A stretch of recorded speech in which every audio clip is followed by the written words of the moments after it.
Desde 1986 no pisaba tierra cubana. Era una niña de 7 años, maravillada por la alegría de sus gentes y agradecida por la solidaridad de una nación que nos permitió, como ninguna otra, vivir tiempos para el amor. Cuba fue para nosotros, los hijos e hijas de la insurgencia, el sinónimo de la felicidad, el único lugar en el que nos sentimos seguros y lo más cercano a un hogar. Guardaremos en nuestro corazón como un tesoro esos momentos que solamente Cuba nos entregó. Si lo miramos en perspectiva, esa misma sensación se extrapola al conjunto de la sociedad colombiana. Cuba nos ha dado siempre tiempos de reconciliación. Su compromiso con la paz de Colombia ha sido irrefutable. Desde la década del 90 siempre ha sido garante, incluso sede de diálogos para acabar la guerra fratricida de nuestro adolorido país.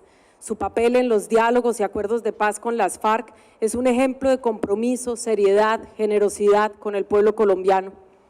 También en esos tiempos, Cuba apoyó conversaciones con el Ejército de Liberación Nacional. Por honrar su papel como anfitrión, Cuba fue incluida en la lista de países patrocinadores del terrorismo. El mejor resarcimiento a esa ofensa e injusticia es que este tercer ciclo logre un avance sustancial y definitivo en la agenda acordada. En todos estos años, cubanas y cubanos de todas las edades han atravesado por profundas dificultades. Hoy la isla nos recibe nuevamente en un ejercicio de solidaridad conmovedora, precisamente por las grandes restricciones por las que atraviesan cotidianamente sus gentes. La delegación del gobierno de Gustavo Petro llega a la isla con la voluntad de retribuirle y honrarla. Nuestro mayor homenaje es lograr que este proceso de paz sea absolutamente irreversible y que fruto de ello Cuba sea retirado cuanto antes de esta nefasta lista de países patrocinadores del terrorismo y pueda con esa decisión, junto al fin del bloqueo económico, recobrar el puesto digno que se merece como los demás países del mundo.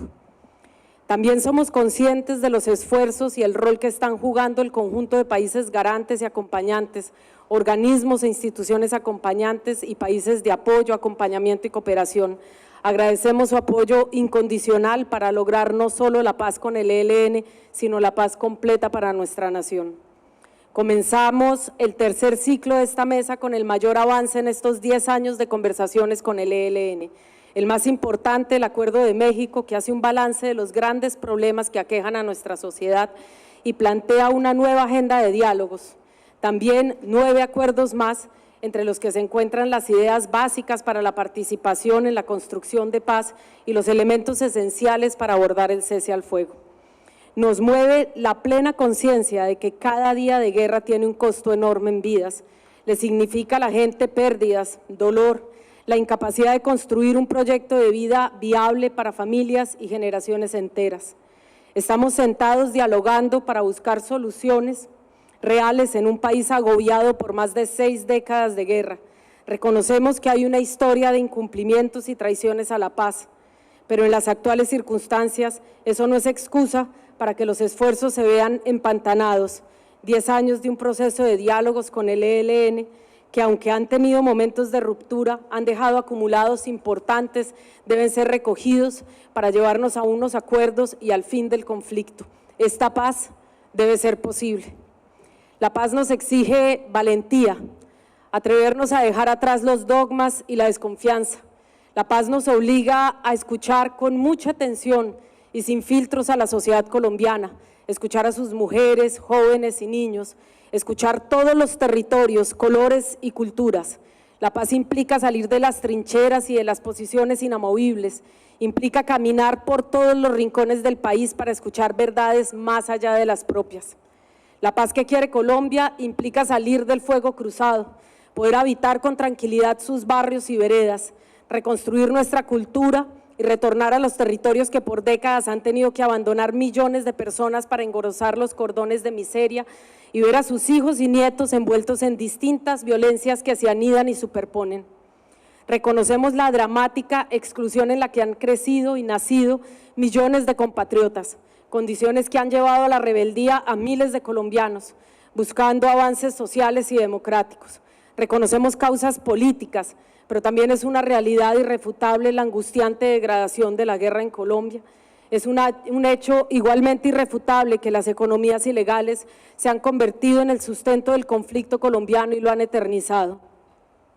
Somos igualmente conscientes que asistimos a una evidente mutación en esas economías ilegales, que ha llevado a una crisis especialmente de la coca, por lo que debemos pensar una presencia distinta del Estado en los territorios, respetando a las comunidades y lo que ellas buscan para sí mismas, generando pactos sociales que nos permitan construir una alternativa para mejorar la calidad de vida de millones, avanzar en la integración de los territorios en la economía y la vida política de nuestra nación, también como proteger con determinación nuestra Amazonía, nuestros bosques y aguas. Los tiempos exigen que nos encaucemos por las vías pacíficas, porque las armas se han convertido en un instrumento inútil y degradante. Por décadas las mujeres hemos tenido que lidiar con las consecuencias de una guerra impuesta desde una lógica completamente deshumanizante, que ha violentado nuestros cuerpos, asesinado a nuestros padres y madres, hermanos, hijos e hijas. Sin embargo, a pesar de lo sufrido, siempre hemos respondido con amor. Hemos cuidado nuestras comunidades, hemos cuidado nuestros territorios y procesos sociales, hemos cuidado nuestros ríos, valles y selvas, hemos cuidado otras vidas humanas. En resumen, nuestra paz se ha traducido en el cuidado a nuestro país. Estamos dispuestas a parir una nueva historia, a dejar atrás el dolor y sanar con amor nuestras heridas, las de todos y todas. Nuestros brazos y abrazos se extienden por toda Colombia. Den el paso con nosotras. Unas y otros, unos y otros, hemos vivido las consecuencias de la guerra. Hemos visto morir a quienes amamos. Es innegable que todos tenemos la responsabilidad de parar el desangre de nuestra nación, así como es innegable que hasta hoy hemos sido incapaces de sentar las bases para un proceso de paz integral y convocante. Las preguntas entonces, aunque aparentemente sencillas, son profundamente trascendentales. ¿Es indeclinable la decisión de paz? ¿Cuál es la salida que le vamos a proponer a Colombia? ¿El fortalecimiento de las concepciones guerreristas y del poder militar? ¿O por el contrario, la ruta para salir definitivamente de la guerra y por lo tanto darle paso irreversible a la paz? Esa es la elemental complejidad de nuestras decisiones y nuestras discusiones. Reconocernos los unos a los otros implica valorar nuestras diversas posiciones e historias, lo que hemos sido y hecho, todo aquello que nos ha traído a este momento en el que estamos sentados en la misma mesa. Reconocer y darle valor a nuestros orígenes implica vernos a los ojos, sabiendo que no hay una historia por encima de la otra, pero sí que al ser parte de la misma nación, tenemos la inmensa responsabilidad de encontrar juntos la salida a esta guerra envidelecida para darle paso a una Colombia viable. En nuestro criterio, la mejor forma de contribuir con soluciones al fin del conflicto armado es que terminemos este tercer ciclo con el acuerdo para la participación de la sociedad para la construcción de paz con el Ejército de Liberación Nacional y el acuerdo de cese al fuego que debe tener como eje fundamental que la gente no sufra, que la población no sufra más la guerra. Este es el caso en relación con las acciones y dinámicas humanitarias que deben responder al compromiso moral de quienes estamos completamente comprometidos con la paz y con alcanzar las transformaciones sociales y económicas que requiere nuestro país. El terreno de las acciones dinámicas humanitarias debe ser aquel de la concurrencia permanente, voluntaria y apasionada del Gobierno Nacional y el Ejército de Liberación Nacional, con la proporcionalidad de capacidades de las que dispone cada uno, acompañados por la comunidad internacional, la Iglesia, los gobiernos locales, los liderazgos sociales, la fuerza pública, el conjunto de instituciones creadas para cumplir acuerdos anteriores o para resolver situaciones de equidad con las poblaciones más vulnerables. No podemos hacer de esas poblaciones, llámense presos políticos, personas privadas de la libertad, pobladores campesinos, indígenas o afros de zonas afectadas por la miseria, un objeto de disputas y competencias, de cumplimiento o incumplimientos, y mucho menos una razón para descalificaciones. Las acciones y dinámicas humanitarias no deben ser un espacio de disputas, sino de soluciones, en el cual el compromiso y la buena voluntad es lo fundamental.